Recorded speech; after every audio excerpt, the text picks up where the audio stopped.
Chinese and water. Don't even ask. Ladies and gentlemen, I bring to you Cody Cundiff.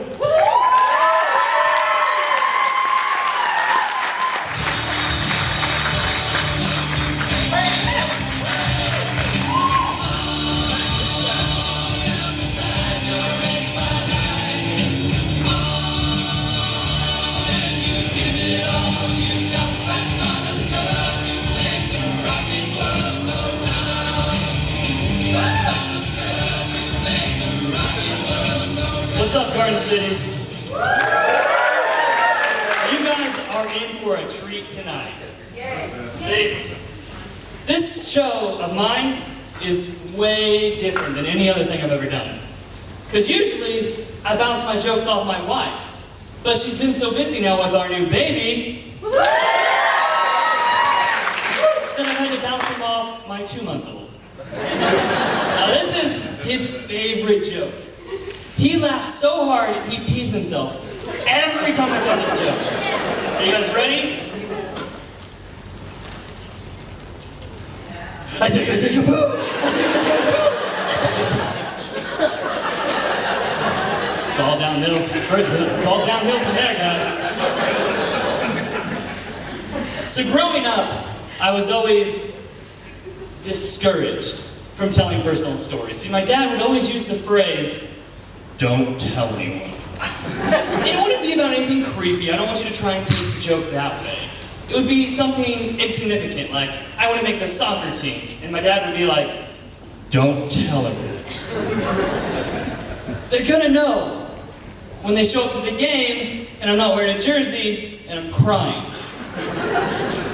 But as you can see, with a physique like mine, sports were clearly my thing. See, really the only difficult thing I had with sports was trying to pick out which one to really pursue, because I was good at so many of them. I'll give you an example. In basketball, in PE, they all tried to teach us the fundamentals, you know, all the important things. And while my peers focused on the stupid stuff, like dribbling and defense, I focused on making a real cool beat with my shoes.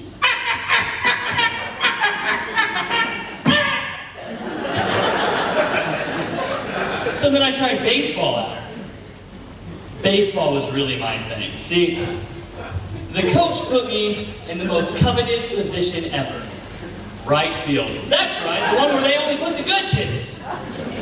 And I was out there one day doing what I usually did, you know, picking grass, watching butterflies, and suddenly I heard it, "Cody!" I looked up, and the ball was coming right my way.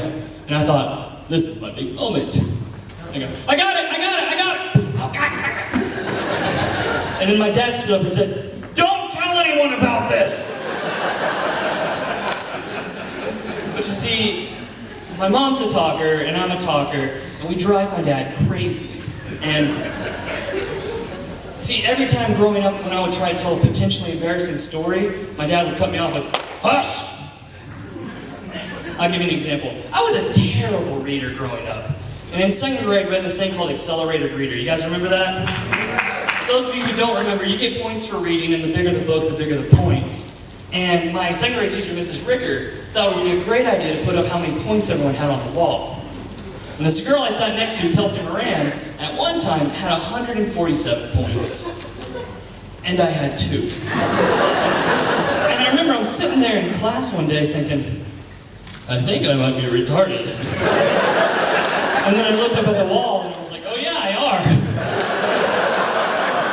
But clearly, looking back, I just had some form of ADD, because I would open up these books to read it and it'd be like, there were 4 rabbits, Flopsy, Mopsy, Cottontail, and Peter. And I think, if you're gonna name one kid Flopsy, are you really gonna name another kid Mopsy? That's just setting Mopsy up for failure. She's gonna spend her entire life trying to prove that she's not Flopsy. She's gonna go down a road of illicit drugs and poor decision making. And really, Peter's the only one who made it out okay with the whole name thing. He's probably an investment banker now, and when people are like, aren't you Peter Rabbit? He's like, no, I'm Peter Lippens! And while I had these thoughts, Kelsey Moran would finish reading the book. And I remember, I was sitting at the dinner table one night, and I was like, Dad, I think I might be retarded. And he said, hush, don't tell anyone. And so growing up, he always tried to stifle this love I had for telling stories, and it just made me want to tell more and more embarrassing stories. So here it goes. When I was 19 years old, I got a urinary tract infection. And it's funny, stay with me, because I used to be a hypochondriac, and the best thing for a hypochondriac to get is a disease, because it finally proves that we are right about everything. It's like, see? I told you there was something wrong with me. Remember last week when I was overtired and I thought I had rickets? I was probably right about that too. But you see, I was living in Hayes and I was coming back to Garden a lot. And whenever I would drive by myself, I would have water drinking contests with myself to try to see how clear I could make my pee. Anybody with me? And I would stop at that rest stop in between Jetmore and Garden, and I'd go and it'd be clear, and I was like, bingo, I win! But this one particular trip, I came back, and I don't mean to be graphic, but there was blood in my urine, and I was like, oh man, I lost big time. So I went home and I told my dad about this, and he was a doctor, and he kind of looked a little worried, and he said, tomorrow I'm going to take you in to see a urologist.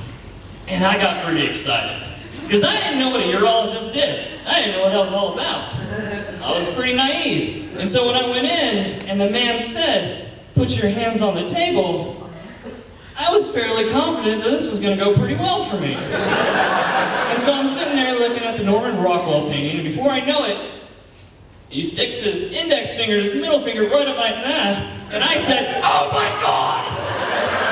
And then he said, cut the theatrics. And I said, I apologize about the theatrics. Because that was my regular nice guy response.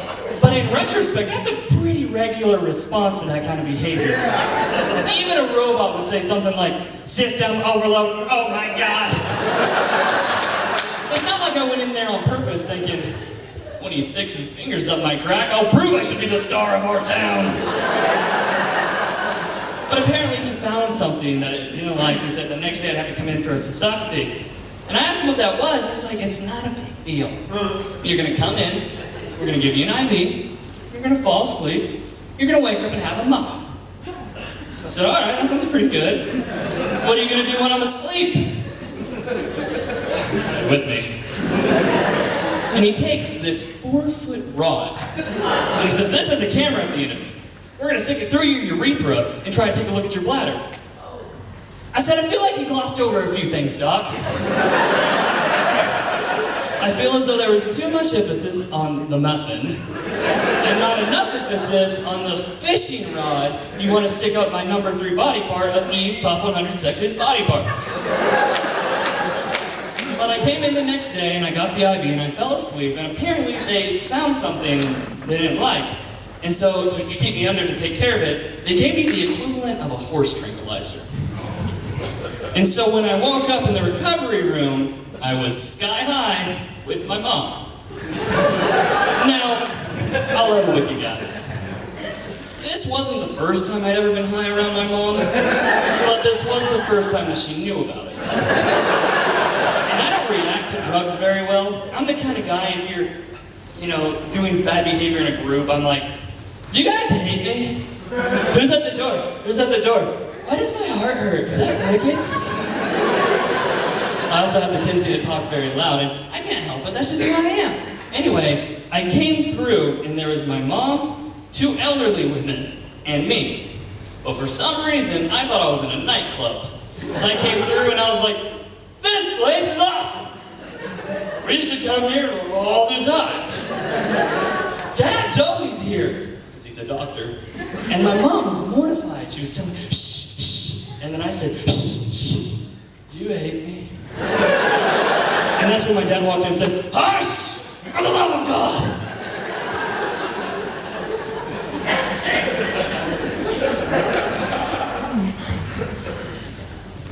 I used to live with a biology major. And we're great friends now, but seriously, they could have remade the sitcom The Odd Couple between the 2 of us. We are complete opposites. See, he's very outdoorsy. He likes animals. He's all about the environment. And I get the hives taking the trash out. And he was always trying to get me into animals, He was like, always trying to tell me random cat facts, things like that. And then one day he comes home and he puts up a bird feeder. I hate birds. Birds are the stupidest creatures ever created. I mean, supposedly they say birds descended from dinosaurs, right? So one day you're a pterodactyl, and the next day you're a pigeon. These things supposedly morphed, from this magical beach, just tweet, tweet. And they did this on purpose, supposedly. And so he brings these birds out, or this bird feeder out. We start having birds come all over the place. And birds dump constantly, all day long. That's all they do, just dump, dump, dump, dump, dump.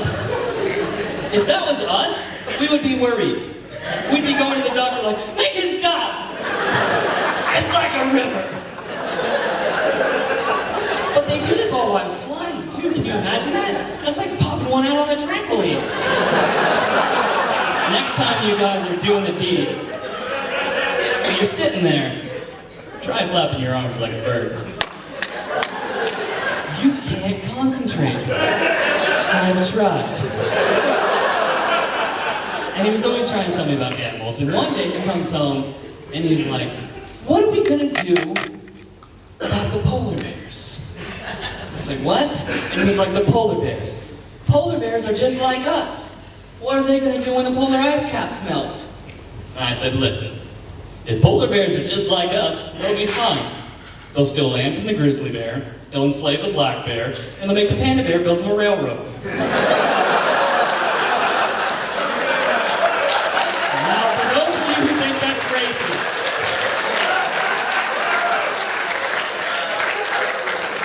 For those of you who think that's racist, get off yourself. That's just a good old bear bit. But Cinnamon Toast Crunch. You guys ever enjoyed that delicious gift from God? Cinnamon Toast Crunch is my weakness. I treat Cinnamon Toast Crunch like people treat crack. If I buy a box at 3 in the afternoon, that box ain't making it to 10 the next morning. Just like crack. You don't buy crack for future use. You buy it, you abuse it, and then you pass out in the bathtub. That's me with Cinnamon Toast Crunch. Except for instead of white powder, I just have cinnamon deliciousness all over my face. See, I go through Cinnamon Toast Crunch